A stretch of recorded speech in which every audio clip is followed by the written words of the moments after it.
Ladies and gentlemen, welcome to Linked In for August 20th, 2012. My name is Link, bringing you your gaming interaction and gaming discussions. To submit a question, please read the description below. In the background, you will see some League of Legends spectator footage. And yeah, that's about it. So let's get to the question. So the first question is by Nara or Nara. I'm gonna go with Nara. Do you think do you like harass heavy supports like Kayle, Zelene, or Lulu, or think supports like Sona and Soraka are better? Well, this is a interesting choice. It kind of depends on your carry to really what you need as a support. So say you have an Ezreal in your lane, he's gonna spam his abilities a lot. So to mitigate the mana he's using, you can pick someone like Soraka. And this is a good combo. Now he also does well with champions that do have a lot of snares and stuns, such as Leona, because she can go in there, grab the target and stun them, and then once they're stunned, he can jump in and start attacking them. He has a ground closer. Now there's also Blitzcrank, who is another really good champion to go with someone like Ezreal, because he has the ability to pull you at quite a large distance. And this is one of the reasons that he's kind of plays support. But in my opinion, I don't really have one. It's more so I don't know if I like one or the other more than what I do. What I mean by that is, like, it's hard to explain. It's like I don't really like heavy harass, I don't really like full supports. It depends on what your lane is. Now, let's go to a bruiser type support. So we can have, let's use Leona for an example, because I've been playing a lot of her.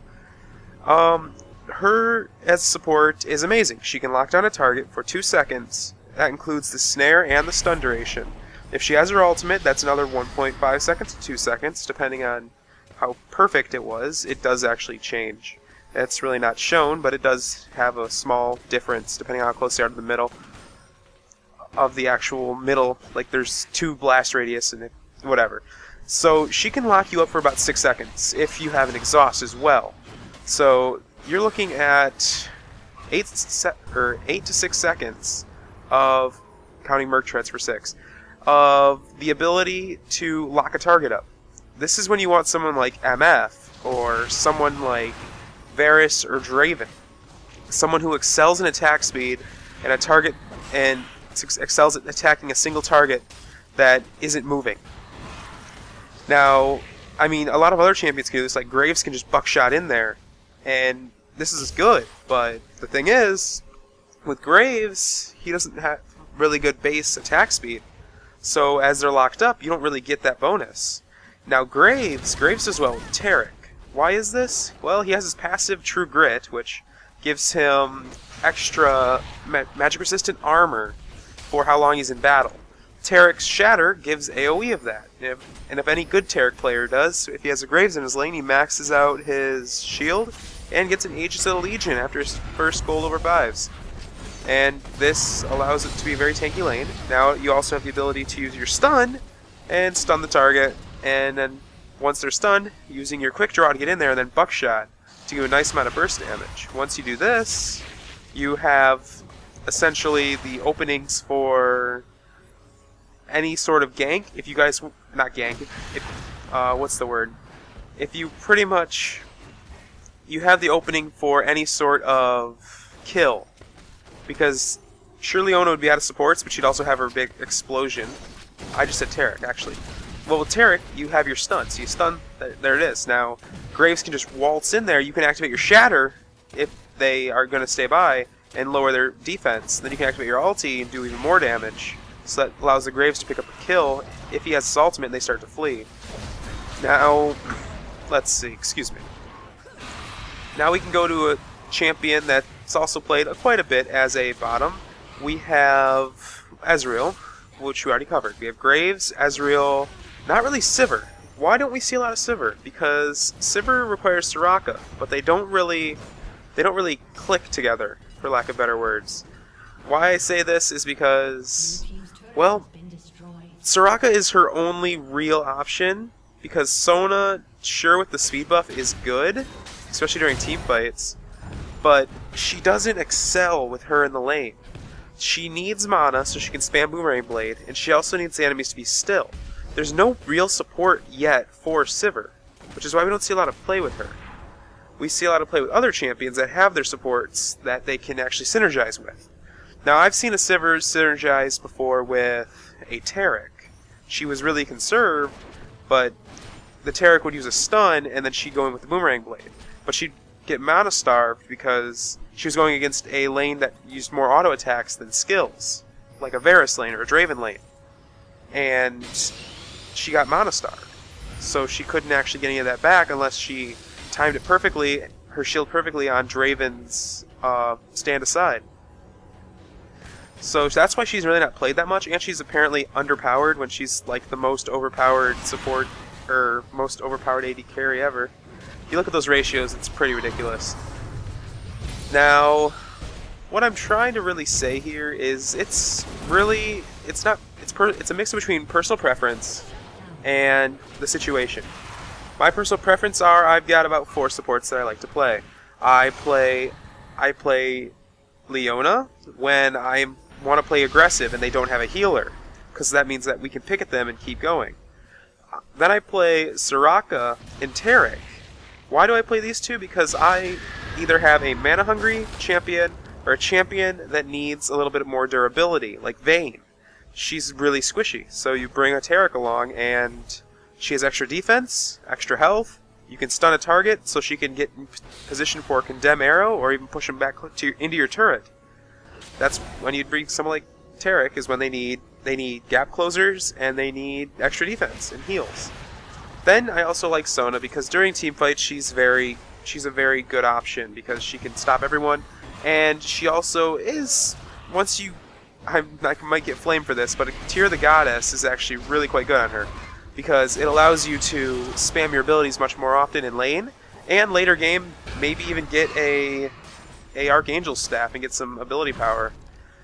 But besides that, she's a good support for a slow AD carry. Now I think the slowest AD carry is Corki, but he does better with Soraka or Taric. Although he also does do quite well with Leona because of the lockup. That's why he's played so much. He's got so much synergy with a ton of different champs. But I think that's that for your question. In my opinion, I like all. And I didn't cover Lulu because Lulu, well, she is interesting. Actually, I'll cover it now. So we have Lulu. Lulu has a slow, a silence of some sort, a silent slow mixed together. And then she has her ulti, which is a knockup. She is meant to be played with a champion. Her and Janna are meant to be played with champions that go in and do damage. So you're looking to play them with someone like anyone with a gap closer. So you're looking at Graves, Vayne, any champion that can get an instant speed buff out of nowhere, Ezreal, and that's who you want to play them with. Because Ezreal can jump in there, you can give them the shield, they can do their damage, and while they're being focused, they won't take any damage, and the Ez will be able to pick out the other targets. Janna has her disables, which allows her to help while he is away fighting, and also her big AoE heal. And Lulu has her slow in case they decide to run when they know it's a losing battle. So that's pretty much what those champions are for. Those few supports are made for pretty much champions that need closing. I mean, we have Lux and we have Karma. Well, essentially the same thing. They're meant for champions that need closing.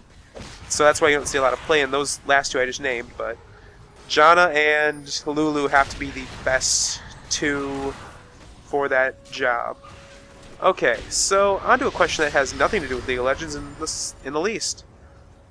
Aside from gameplay, many video games pride themselves on their artwork and graphics, and in some unfortunately rare cases, the story and plot, like Bastion, that had like 4 things going for it. Well, it had the story, it had the look, and it had the artwork and graphics is the same thing. Maybe he means aesthetic. Anyway, do you think the story in Spec Ops: The Line was a good thing for society, or did it go too far? Oh, I've heard a lot about this. I haven't managed to actually play Spec Ops: The Line. I wanted to pick it up during the Steam sale, but I'm really not into a lot of that gritty military stuff. Now, what I've heard of Spec Ops: The Line was they pretty much didn't sugarcoat anything. What they said is what would probably happen in a situation like that. Oh, I forgot to say, this one's sent in by the one that sends in a question almost every time, Mindlord. Anyway, so we have seen this in the past. There's been a couple games that have went too far and actually have gotten banned in other countries because of what they've said. I mean, I'm not sure if Spec Ops has been banned yet in any real countries. I mean, there are countries it is banned in because it's based in that city, which I just find, state, which I find kind of dumb. Now, pretty much what you're going to see in games like this is they pride themselves on their story, and what these guys did was they went down a really dark road. What I mean by that is a good example is, so you just start a mission and you're walking down a staircase. You see these two guys and they're just kind of talking there like they are just normal people just sitting there and they're stuck in some sort of hellish war. They're just talking like nothing's happening, but they just know that there's a war going on and all that. And you can just hear them like, I want to go back to my family, I just want this to be over. And you have to kill them because your mission is to kill the, I think it's pretty much you have to kill the people, like you're like part of the CIA and you have to kill the military. I think that's like the just premise behind it. But you're also fighting a militia. I don't know. The information I got before this isn't that clear on everything. Now, pretty much from here we have, but like you have to go and kill them. You have to kill those two guys that are just sitting there and minding their own business, just doing what they're told to do. You have to go there and kill them. And you can either choose to just put a bullet in their head or just go there and spray and pray. But here's the worst part about it is that you can shoot somebody and they'll just they'll be stuck on the ground and they can be bleeding out, and it's your choice to let them live or to die. You can let them sit there and bleed out and slowly die, or you can just put a bullet in their head. You pretty much choose their fate. I mean, this game is really grim. We also have, like, what's another great example? One of the cutscenes, you're walking through a corridor, and you see this one guy who there's an explosion in the room next to him. He gets flung through the wall, and he is just screaming because his leg came off. And he's just sitting there in pain, and you have to kill him. And you know you can save him. Your medic even says, I think we can save him. But you actually get talked out of it by your higher up. And, well, not your really higher up, but one of your teammates. And you pretty much have to kill him. Someone that you could have easily saved with a little bit of bandages, you have to go and kill them. And what did they do besides their job? I mean, just think about that. They went kind of too far, but they also showed the horrors of war. And this is just an interesting combo for games like this. I mean, modern military shooters, as of now, knowing all the COD clones, is COD-centric. Because that's pretty much all these games are. It's like, oh, they're bad people, let's shoot them. Oh my gosh, we did a great job. It's just like, games like that, they don't really show any real swirls of war. They just show it like an action movie. In this game, it's like realistic. Like, you don't, like, in a war, could you kill somebody? I don't think any of us could. Because it's just there's no real words to explain. But that game just took it a little bit too far, but it took it just far enough to actually get its point across. And I find this to be good, because we have been needing a game like this to kind of wake us up to see like some actual stuff because this is actually based in a futuristic society, but just, you gotta think that, could this stuff have actually happened? And, like, someone else have had to go through these turmoils? I'm not saying this is based on a true story, I'm just saying that this is, like, this has a high possibility of, like, this could have happened in the past, like, way back in World War I or II. Just think about that. So, yeah, on that note, I think I'm going to end it off here. So if you enjoyed the content provided, leave a like. If you want to ask me a question, read the description. And if you want to stay current, subscribe. And I will talk to you all on Wednesday.